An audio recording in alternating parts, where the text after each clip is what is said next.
Welcome to CSIS Online. The way we bring you events is changing, but we'll still present live analysis and award-winning digital media from our Dracopolis Ideas Lab. All on your time, live or on demand. This is CSIS Online. Good morning, or good evening, or good afternoon, wherever you are. Welcome to this CSIS event, Are China's Doors Still Open? The View from Europe. I'm Scott Kennedy, Trustee Chair in Chinese Business and Economics here at the Center for Strategic and International Studies, and it's my honor today to host a discussion with Joerg Wuttke, who is President of the EU Chamber of Commerce in China. Joerg is also the longtime chief representative of BASF in China. He's been there for more than 2 decades. He is the senior statesman for European and actually Western business in China. He is one of the most wise experts on China. And what's really impressive is not only that he's held the position of president of the chamber for so long, as well as chief representative BASF, but he's been extremely successful in both. One is an advocate for European businesses in China and the difficulties they face. The other for his company, trying to achieve more success with regard to investments and improving relationships. And that's a very difficult balance, and he is a master at it. The chamber just published their latest business confidence survey last week, pointing to trends in how the chamber's members are doing in China, the variety of challenges they face, the opportunities, what they are planning for the future. Luckily, we have Joerg with us today, not for a long time, but for just enough for us to begin to dig into these findings to understand what is the climate in China like. Are the doors still open? Do they expect them to stay open? What can the EU and the US do?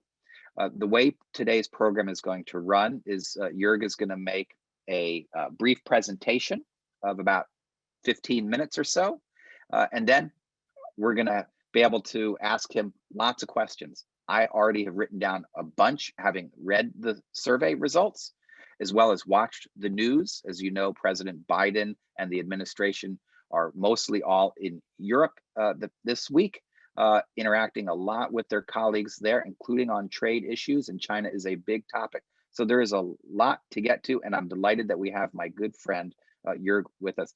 Joerg, thank you for being here. Look forward to your remarks and the conversation. Over to you.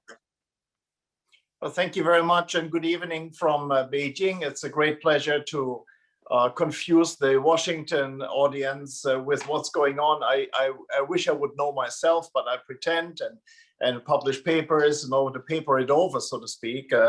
But it's really puzzling. Again, this country is very closed up, and it's very hard to actually get a feel of how the leadership is really thinking and who in the leadership has a different view. Anyhow, so there it is. It's the business confidence survey. We do it annually since about 70 years. Like all the other publications of the European Chamber, you can download it from our publications free of charge. You don't have to be a member. And you can also have a look at this decoupling story that we published in January. Now, this year's business confidence survey benchmarks the data with last year's February edition, which of course was the worst time possible to have a survey. Everybody was in shock and everybody was sort of assuming the worst. So it's no wonder that actually everything is extremely positive on the business side, revenues and EBIT. The interesting thing at that time in February, March last year was diversification. We have to get away from China, too many eggs in this China basket. And when we ask our members in February this year, what is your take on that? As a matter of fact, just 9% say they are considering to leave China. And that benchmarks, of course, with a much higher data last year. But also in 2012, when we started asking this question, 22% of our members said, we're contemplating about leaving China. So China, in many ways, is becoming more important than ever to our 1,700 members across China. We have 9 offices, virtually from Shenyang to Shenzhen and so forth. Now, EBIT definitely was the winner this year. 75% had an incredible increase, and 68% of our members are staying very positive on the growth for the Chinese economy. Now, my company itself is one of the top 5 investors in China. Why are we so focused on this country? Well, according to our analysis, according to our chief economist, we believe that China will at least stand for 1/3 of global growth over the next 10, 15 years. And in my business in chemicals, it is even more pronounced. As a matter of fact, 68% of anticipated growth for the next 10 years will come out of China, and turns basically China into half of the global chemical production by 2030. So as the saying goes, if you're not at the table, you're going to be at the menu. You have to be here in order to be a relevant global player and take on the Chinese competitors in this market already. Now, when we ask the challenges, of course, COVID comes first and foremost, but in the sense of expats, 73% of our members had reduction in expats, have problems getting them back, but also problems to recruit them. So it's not just that you are basically having people stuck in Paris or in Copenhagen. Actually, sometimes you have a real problem to recruit and say, China is a great career opportunity. And in my company, at least, it was always a career booster. To be in China means like you be under the gaze of our top management, and hence your career is gonna be fastened. And same for BMW and others. But this is really a challenge now, in particular for people that have families. So 73% is basically struggling. And as a matter of fact, we believe that in some areas, the number of expats has been dropping tremendously. The suspicion is that in Shanghai, half of the Germans left. Even small countries have taken a hit. I just was with the Estonian ambassador. I mean, he used to have 30 sheep in his flock, and now he has only 3 left in Beijing. So it's an exodus in many ways. And of course, now it looks very much like an expat-free country.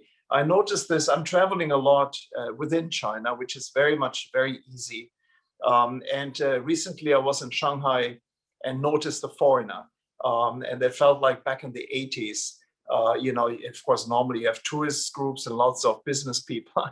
In 44 flights within China over the last 1 year, I came across 2 foreigners on my flights. And so the number of foreigners in Shanghai, expats, does not count Hong Kong and Taiwan citizens.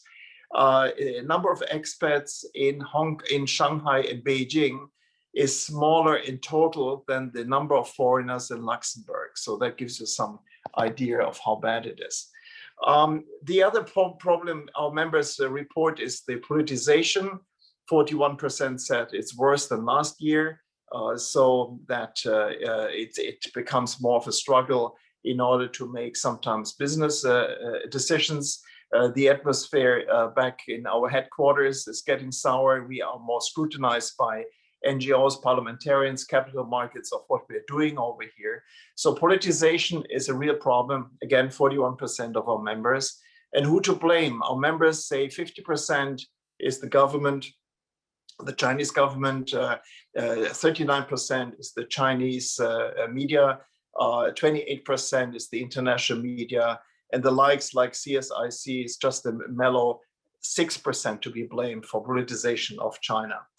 Then, of course, supply chain is the big topic in our survey. Lots of data. I don't want to bore you with too many, but the interesting fact there is the question, how much can China actually develop its own economy? It doesn't have to rely on outside supplies. And that was interesting that 30% of our members said that in their production, in their operations, there's always at least 1 or 2 products they need, machinery, software, and so forth. They cannot, and for the foreseeable future, cannot imagine to purchase in China. So as a matter of fact, China is quite vulnerable towards the kind of decoupling that may be politically wanted by OECD countries. We have another one, which of course is the evergreen market access. Has anything changed? The easy answer is no. 45% of our members notice no difference in market access, no improvement. Unequal treatment, still bad. 44% of our members come across unequal treatment.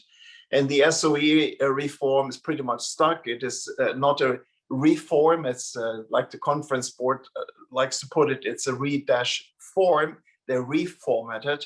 And it's 15%, 1/5 of our members expect that SOE reform gets serious at one stage. 48% see actually that the SOEs are creeping in influence. So the recent book from Neutrality basically hits the nail. Private enterprises are pushed back and SOEs are coming forward.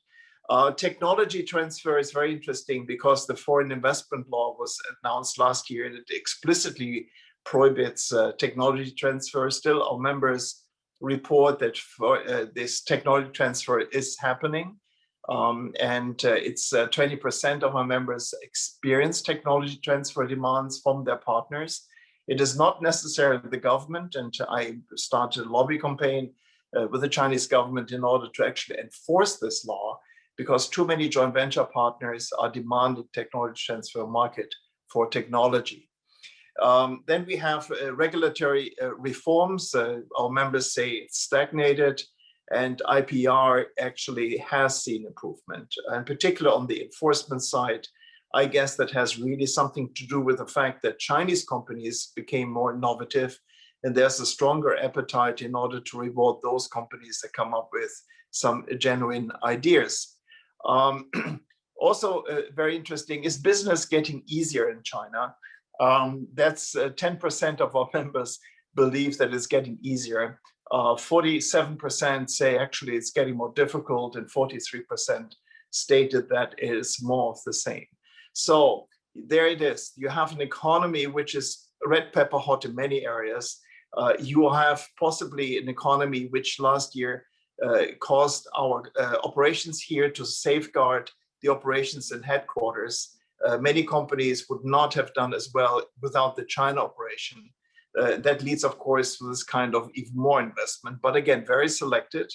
Not everybody can play here. The Chinese are basically limiting access to those that are not needed and are absolutely rolling out the red carpet for those that helps them to basically plug the supply chain and helps them to become less dependent on imports. We can talk about this maybe, Scott, later, about the fact that China is compartmentalizing the activities, meaning European politics bad, let's bash and let's do this and that. At the same time, let's have really a very attentive government on the national as well as on the regional level, helping companies to invest and do more. My own company, in the week of the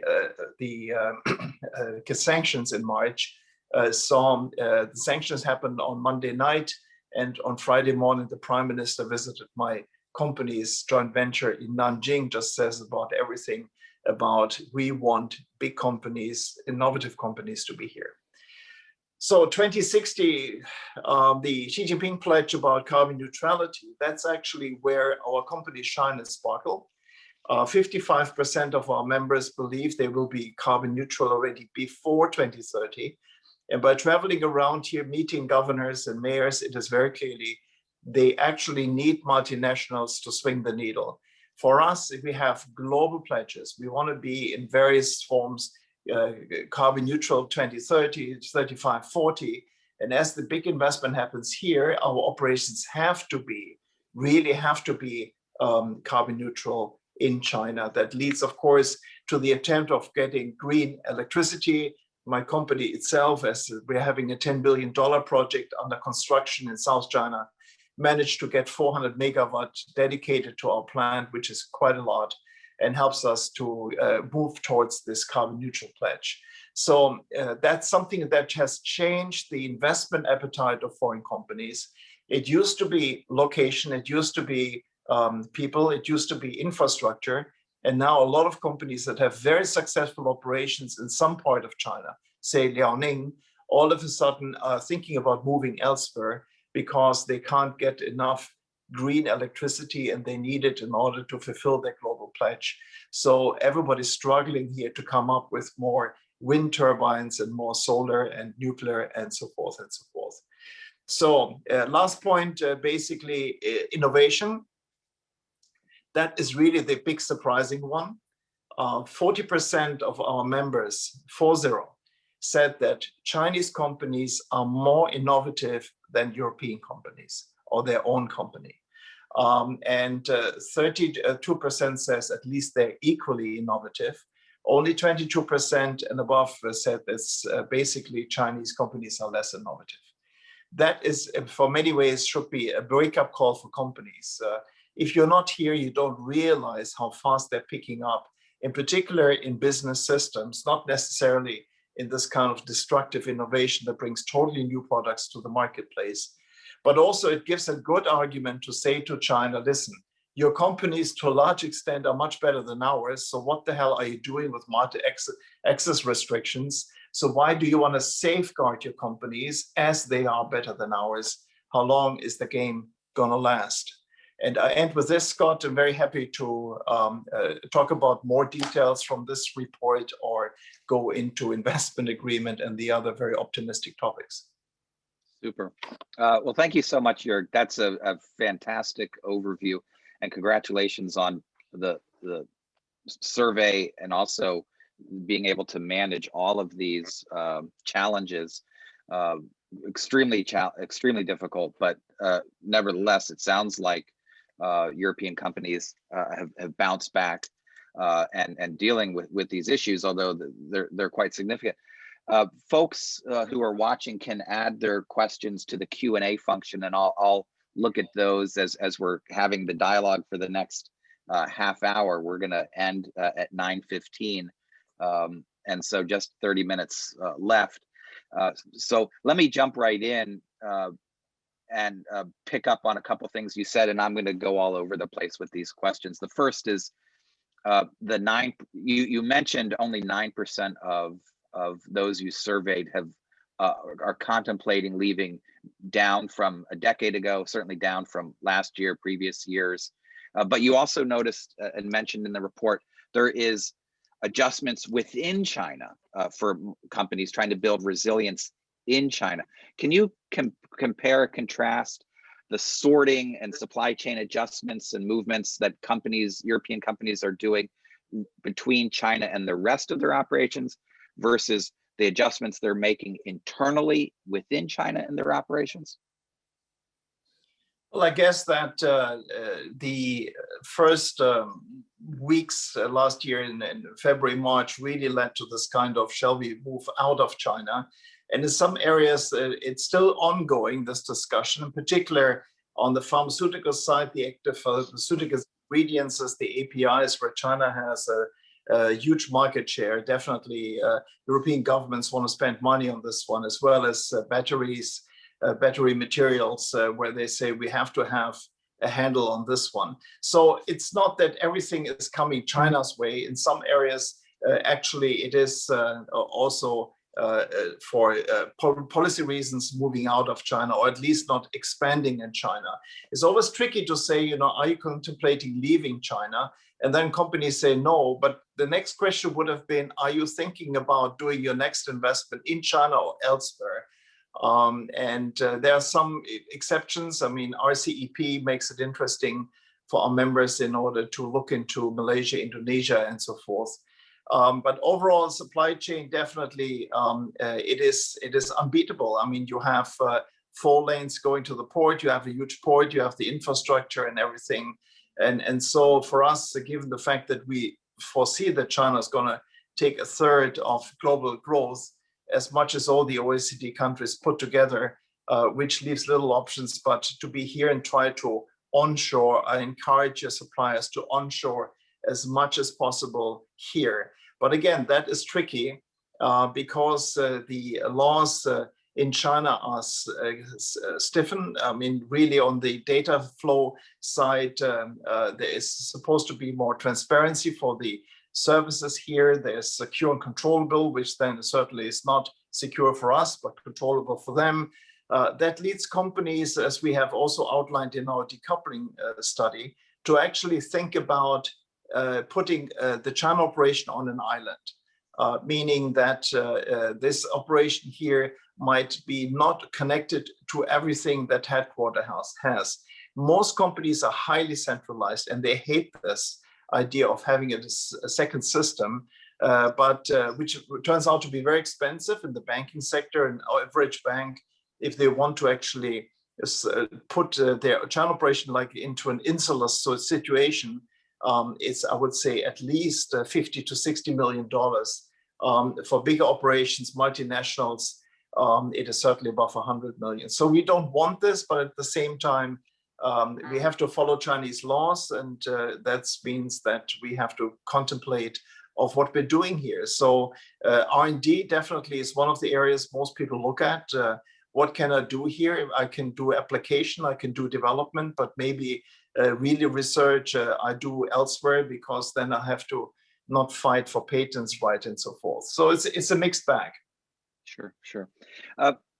Let me ask the big question that I hear from C-suiters and from folks in DC about China, which is that the door is closing, that as China becomes more capable, you mentioned the survey showing 40% of your members think Chinese companies are even more innovative than foreign companies. As they learn how to make everything from the hood ornament to the tailpipe, or you know, all the different parts of the stack in ICT, that the opportunities for foreign companies will gradually close, either because of Chinese competitors' capabilities or just Chinese regulatory policy. What is that the broad story, or is there a long-term future for foreign companies in China? Well, last year, the position paper, September, if you want to look it up, the executive summary page, I think it was 11, it shows basically it compares the economies of Taiwan, Korea, Japan, and mainland China from the date of opening up. And it just shows, I mean, Japan 50s, Taiwan 60s, Korea 70s, and so forth. Mainland China 1980.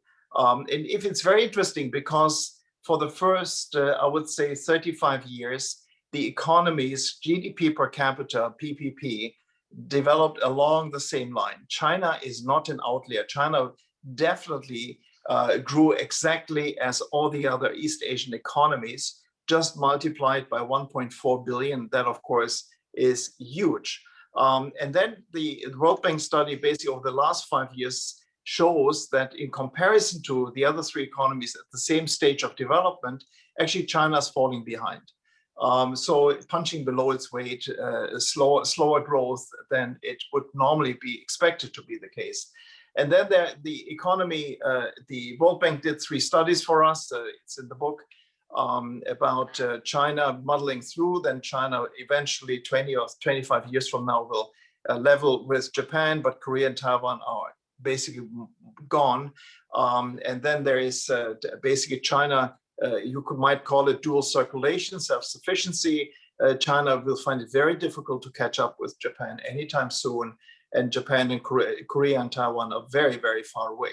And then there's the China that basically has comprehensive reforms. I guess what the World Bank calls comprehensive reforms is based on the 2012 publication, China 2030. And there it shows that China takes off like a rocket and really overtakes Japan within 10 years and picks up the others within 20, 30 years. So what we are trying to say is that China, it's in your own power to decide which pathway you go. Do you want to be politically stable or self-sufficient? Then yes, you pick up a very low growth projection. Do you actually want to really open up and then you actually fulfill your potential that you have and haven't fulfilled yet? So, I mean, this is the outgoing question that we have. We want, of course, China to open up, but every indication we have now is that China is aiming for self-sufficiency. So China deliberately is aiming at a slower growth potential. And that's what we basically have to face as a fact. And are we part of this? Yes, the red carpet is out for those that have high tech. And basically the boot is going into their direction, and we are part in order to get them out because we don't need you anymore. It happens to a number of medium-sized companies that basically licenses were refused, and basically nobody wanted them anymore. So it's very much cherry picking going on. It's certainly not the economy that we hope would open up in general, and hence decided for political security reasons, I guess, to just take a slower growth potential into consideration. I'm really struck by the painting over your right shoulder of Deng Xiaoping, and having myself gone to China since the late 80s, and watching Chinese politics back and forth over the years, China feels like a different place from when Deng Xiaoping was in power. In a few weeks, we have the I guess it's the 100th anniversary of the founding of the party. We have the Olympics next February, the 20th Party Congress, maybe 16 months from now. You know, compared to when you first arrived in China and were interacting with Chinese officials and getting ready for China to join the WTO, and the type of environment that you had, the kind of conversations that you would have with Chinese counterparts.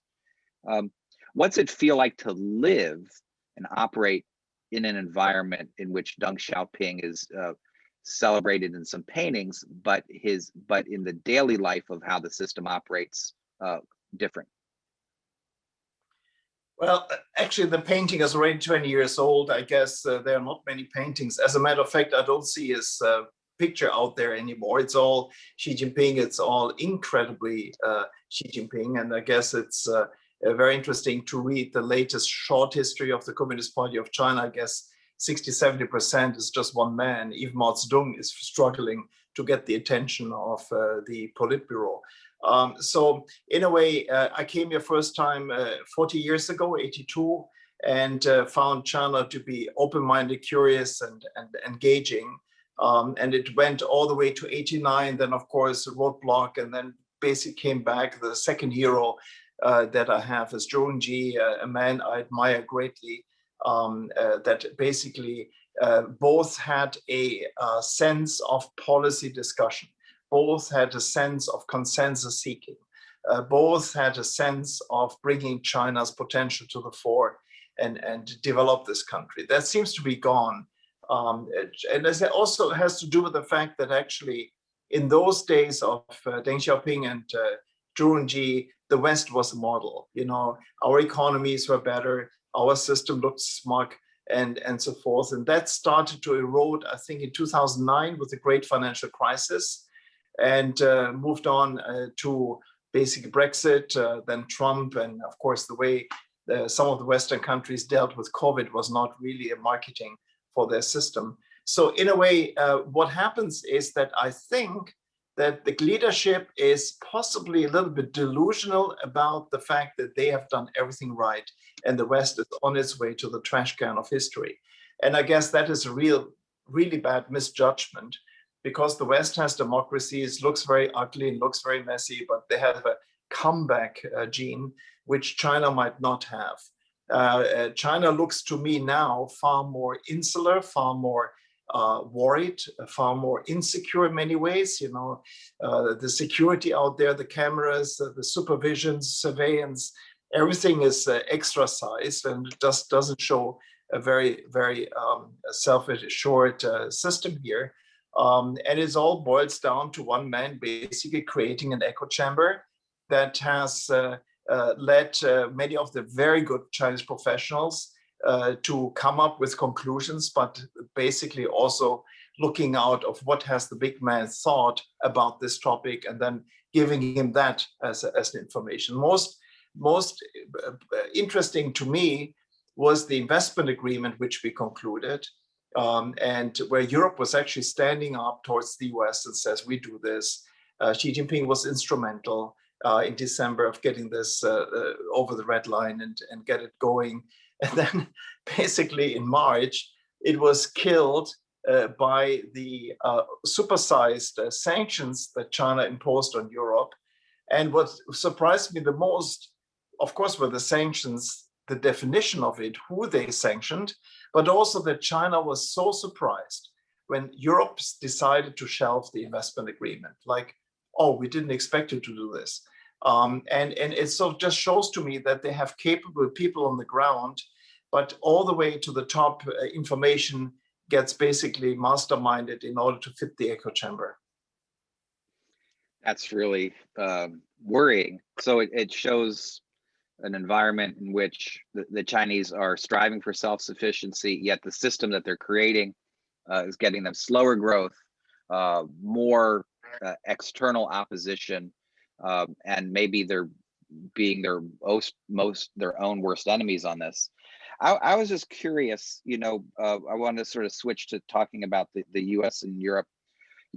Having gone to China for so long, meeting your colleagues at the American Chamber of Commerce and others and talking with you, it seems like one of the things that the leadership of AmCham China that they need to do is to tamper down fears in Washington or slow down the heated rhetoric.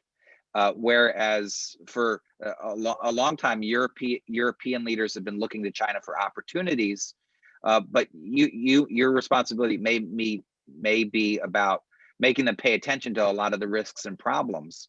Have you done too good a job now? And European parliamentarians, leaders of European countries and others now are basically so worried about China, they are now aligned with the US. You've been too successful, Joerg, in your advocacy?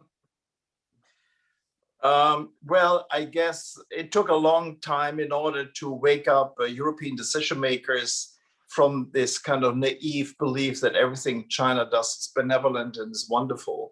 I came across this kind of belief that, yes, SOEs are wonderful. They can go shopping in our backyard, whereas we basically have negative list and constraint left and right. That was still prevalent in 2016. I guess what happened since is that China possibly overbought Syngenta, Pirelli, Waldorf Astoria, and so forth, that people said, hey, wait a minute, how much of that can be replicated by our companies in China? What can they do about it? And of course, there was a huge gap.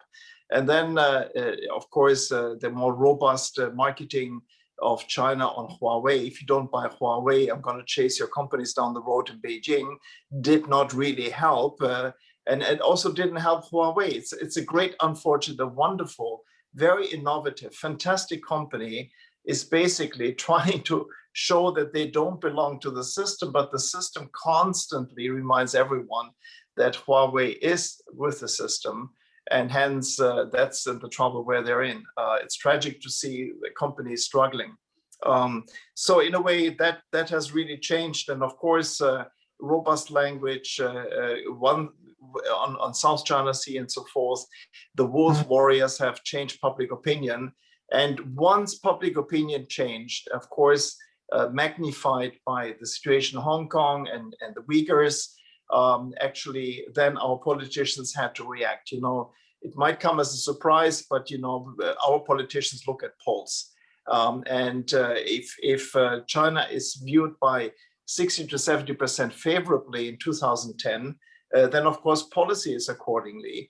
And as it eroded so fast, in particular as the yellow press was really going after China, supporting Joshua Wong in Hong Kong and elsewhere, then of course we had the tremendous change now to 75% negative, at least in Europe, in most countries. And politicians have to react to this one. You have a notable exception with Angela Merkel, who's still in the position in order to cool off because she doesn't run for election. She can afford this. She's really trying to reach out. I mean, this was telling after the sanctions were imposed how she had a phone call with Xi Jinping. Macron had a phone call with him afterwards. The whole cabinet met. So Germany is basically in a kind of mode of not making it worse. And you sense it at G7 as well. But again, we have elections in Germany in September. We have a far less pronounced China person in Mr. Laschet, who might be our next chancellor. And definitely the Green Party will be the big winner and will be in the government. And the Green Party has been really attacked again and again by the Chinese. So German policy, I think, towards China will be far more critical. That of course is a worry for us, having so many roots and heritage in Germany. And the same for Macron. Elections in April for the new presidency, he will definitely not mention the investment agreement once, and there has to be other areas. So China has managed to force our leaders to become more critical, despite the fact that most of the leaders I know actually want to engage with China, wants to participate in the China growth story. But there it is. Public opinion is negative, hence policy is according. Yeah, one of the concepts that I kept hearing the second half of last year and the first part of this year was strategic autonomy coming out of France, but also others. You know, Europe needs to defend itself, can't depend on the US. And I also heard that, you know, yes, the election this time generated a pro-collaborative American president, Biden, who's embraced the alliance. But in 2024, you might have a different outcome, and you know the partnership isn't as strong and enduring. What's the big message that you take away from the G7, NATO, the US-EU business summit that's occurring today? That they've presaged some type of outcomes on Boeing, Airbus, and a few other things. Do you see the US and Europe being pretty close enough in alignment so that transatlantic cooperation, or even with Japan and Korea and others, will now be serious, and the Chinese really need to be concerned that they have, for whatever reasons, brought everyone else together? Well, I guess the December activities around the investment agreement was very important because the US outgoing as well as incoming administration said, you know, wait for us. And I think it would have been terrible for Europe to actually do that. That would have basically taken away any credibility. Just imagine if the European leaders would have decided to wait for the US, wait in whatever circumstance, whatever shape and form, then basically any European negotiator years later, whenever they pop up in Beijing, Chinese will ask them, did you get the consent from the White House to pop up here? So we held our position, we did this thing. It was a small step forward, but a good one. And in March, it was disassembled by these sanctions. And that, I think, has really driven the Europeans into the arms of the Americans. And Biden did just smart policy in the first 100 days, you know, climate change, Paris, day one, and then WTO, and then you had lifting of sanctions on many products from Europe that matters, like olive oil and Irish whiskey. And now basically Boeing, Airbus might be resettled. So in a very smart way, I think Biden actually has removed a lot of these issues that Europe has with the US. And that actually gives us more political space in order to do stuff with the US. But still, I guess the Europeans want to do their own policy. And that's very hard to relay and to communicate in Beijing, because Beijing believes the US is behind everything. Everything that sort of Europe does in a negative form towards China has possibly been either thought about, developed, or has been imposed by the Americans on the Europeans. And it's very difficult, nearly impossible, to actually tell the leadership here, by the way, Europe has its own brains, we have our own opinion. And I think that actually misleads to misjudgment here in the leadership of like, let's assume that Europe is America light. And I think that doesn't honor the complexity that we have. And you can see it, Lithuania of all countries has moved out of the 17+1, is 16+1. And when I talk to these Eastern European diplomats, you know, from the appetite I see, it could be 3+1. Serbia and Hungary and Greece maybe with China. So there is an appetite in Europe in order to move on with the United States. There's still some areas of disagreement and showed. Europe does not want to be seen as ganging up. Again, we are not going to be anybody's poodle, but it is clear that the appetite of cooperating with Americans is big. Here, anyhow, we coordinate policies with the AmCham. We like what US Chamber of Commerce does in the US. We are pretty much from the same, reading from the same sheet of paper.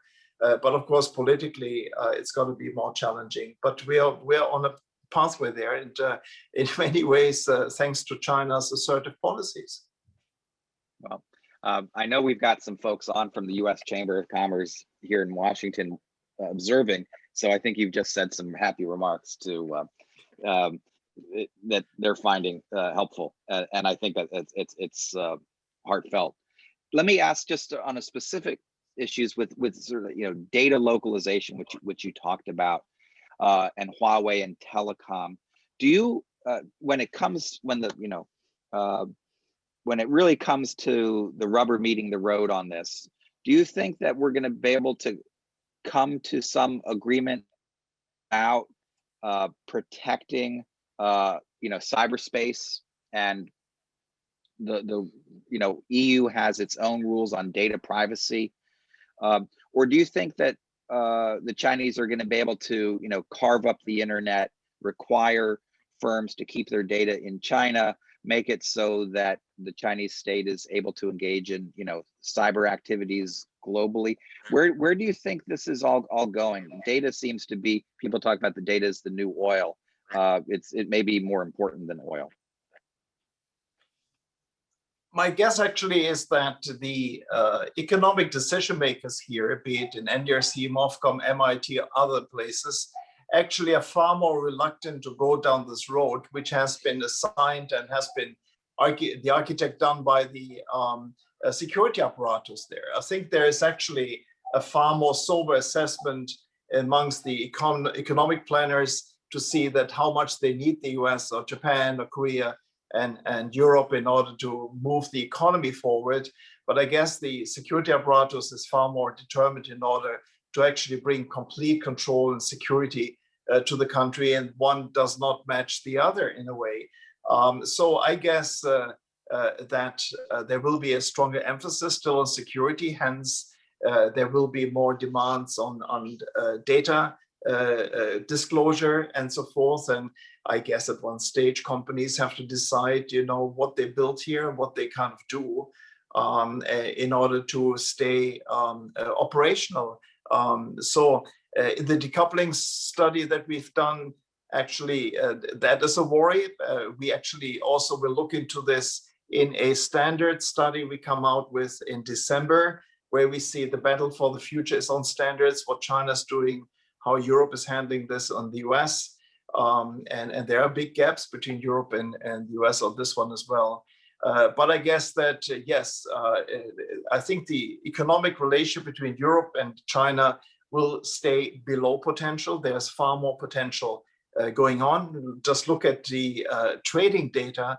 Yes, Europe is the biggest trading partner of China, but as a matter of fact, we are exporting to China just 20% more than European Union is selling into Switzerland.